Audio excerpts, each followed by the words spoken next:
இருப்பான். இந்த ஆணவ கொலைன்றது இன்னொரு ஆணவ கொலையை வச்சு இந்த பெண்ணை கூட்டிட்டு போறவங்க அபாயத்தையும் நான் சொல்லிடுறேன். நாளைக்கு ஒரு பெண்ணை கூட்டிட்டு போயிடுறான், ஒரு பேச்சுக்கு தகப்பை உன்னை கொன்றுவேன்னு சும்மா கூட ஒரு பேச்சுக்கு சொல்லக்கூடும். நாளைக்கு அந்த வார்த்தையை பயன்படுத்தி ஒரு அப்பாவி தகப்பனை கூட சிறையில தள்ளுக்கு வாய்ப்பு நிறைய இருக்கு. ஆணவ கொலை தடை சட்டம்ன்றதை வச்சு பெண்ணை பெற்றவங்களை பூரா பழிவாங்க தான் இந்த சட்டம். கண்டிப்பான முறையில பெற்றவங்க பிள்ளைகளை கண்டிக்கவே முடியாது, பொம்பளை பிள்ளையை கண்டிக்கவே முடியாத சூழ்நிலை இந்த ஆணவ கொலை தடை சட்டத்தை வச்சு இவங்க கொண்டு வருவாங்க. கொலை செய்யறவ லட்சத்துல ஒருத்தர். நாங்க இந்த ஆணவ படுகொலைகள் தடுப்பு சட்டத்தை கொண்டு வருவதற்கு நீதியரசர் KN பாட்ஷா அவர்கள் தலைமையில் ஒரு குழு போட்டிருக்கு. அந்த குழுவினுடைய அறிக்கை தொடரும் இருக்கும், அதை ஏற்றுக்கிட்டாங்க. இப்போ அந்த அடிப்படையில் இது கட்டாயம் இந்த வருகின்ற கூட்டத்தொடரிலேயே இந்த ஆணவ படுகொலைகள் தடுப்பதற்கு தனிச்சட்டம் கொண்டு வருவதற்கு கட்டாயம் நான் அதில் பேசுகிறேன். வணக்கம், சௌத்ரி தேவர் பேசுகிறேன். இப்போ ஒரு அபாயகரமான சூழ்நிலையை உருவாக்க இப்போ அமைச்சராக பொறுப்பேற்ற வன்னியரசு முயற்சி பண்ணிக்கிட்டு இருக்காரு. அதாவது சட்டமன்ற கூட்டத்தொடரிலே ஆணவ கொலை தடுப்பு சட்டம் கொண்டு வரணுன்றாரு. இந்த ஆணவ கொலை தடுப்பு சட்டம் கொண்டு வந்தால் அதற்கு நிகராக பெண் பிள்ளைகள் பாதுகாப்பிற்காக நாடக காதல் தடுப்பு சட்டம் கொண்டு வர வேண்டும். இது எங்களோட கோரிக்கை. அதாவது நாடக காதல் தடுப்பு சட்டம்னா என்னன்னு சொல்லி கேட்பாங்க. ஏதாவது ரெண்டு பேரும் காதலிக்கிறதுல அது என்ன தப்புன்பாங்க. அதாவது 18 வயசு வரைக்கும் ஒரு பெத்த தகப்பை கஷ்டப்பட்டு வளர்த்து அந்த பிள்ளைய ஒவ்வொரு நிமிடமும் பொத்தி வளர்த்து அந்த 18வது வயசு பூர்த்தி ஆகிற அன்னைக்கு காலையில வீட்டுல சொல்லிட்டு பள்ளிக்கோ கல்லூரிக்கோ அந்த பெண் செல்லும். அந்த பொண்ணு கல்லூரி போறப்ப திரும்ப மாட்டாங்க. கேட்டா அது என்ன செய்வாங்க, ஒரு கும்பல் கூட்டிட்டு போய் அதாவது அதுக்குன்னு சில வழக்கறிஞர்கள், ஒட்டுமொத்த வழக்கறிஞர்கள் நம்ம குறை சொல்ல முடியாது, சில வழக்கறிஞர்கள் வைத்து கூட்டிட்டு போய் ரிஜிஸ்டர் ஆஃபீஸ் அதுக்குன்னு சில ரிஜிஸ்டர் ஆஃபீஸ் இருக்கும். அந்த ரிஜிஸ்டர் ஆஃபீஸில் ரிஜிஸ்டர் பண்ணி கொண்டு போய் காவல் நிலையத்தில் வச்சு சட்டத்தின் மூலமா நடப்பது போல் ஒரு பெண் பிள்ளையை பெற்றவர்களிடமிருந்து அபகரிப்பார்கள். அபகரித்து அந்த 18 வயசு வரைக்கும் வளர்த்த தகப்பனுக்கும் அந்த குடும்பத்துக்கும் எது ஒட்டு உள்ள உறவுன்ற மாதிரி ஒரே நாள்ல பண்றது காதல் எதுவா இருந்தாலுமே நாடக காதல் தான். அந்த அப்படிப்பட்ட காதல் அனைத்துமே பெற்றோர்களுக்கு தெரியாமல் பிள்ளையை அபகரிக்கும் எந்த ஒரு காதலுமே நாடக காதல் தான்.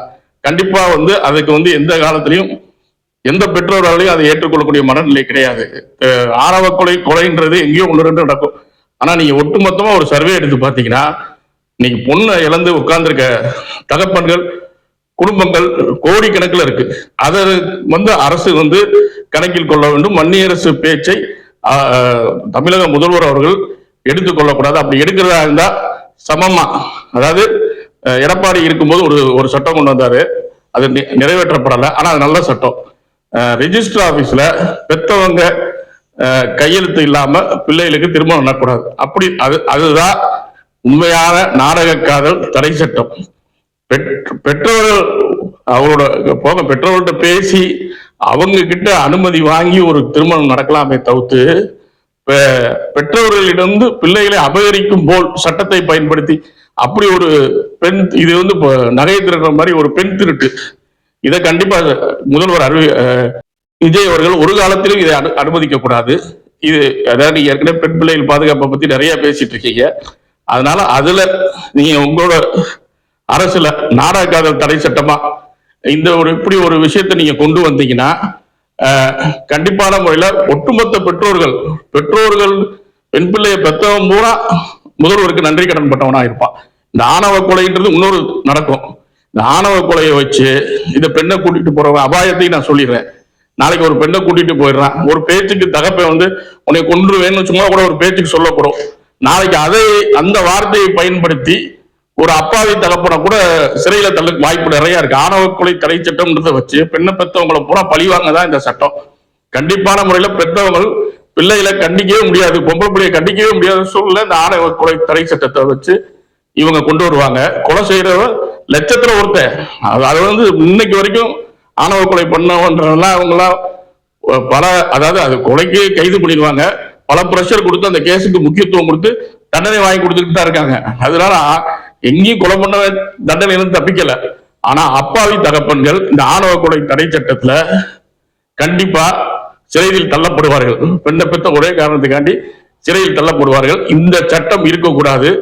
அப்படி இந்த சட்டம் வந்தால் நாடக காதல் தடை சட்டம் வந்து பெற்றோர்களுக்கு தெரியாமல் பெண் பிள்ளைகள் கல்யாணம் நடக்கக்கூடாதுன்ற இது வந்துச்சுன்னா அப்பதான் பேலன்ஸ் ஆகும். கண்டிப்பான முறையில அப்படி தவறி இந்த சட்டத்தை கொண்டு வர முயற்சி செய்தால் பெற்றோர்கள் சார்பாக மிகப்பெரிய போராட்டத்தை நான் முன்னெடுப்பேன்னு சொல்லிக்கிறேன். நன்றி, வணக்கம்.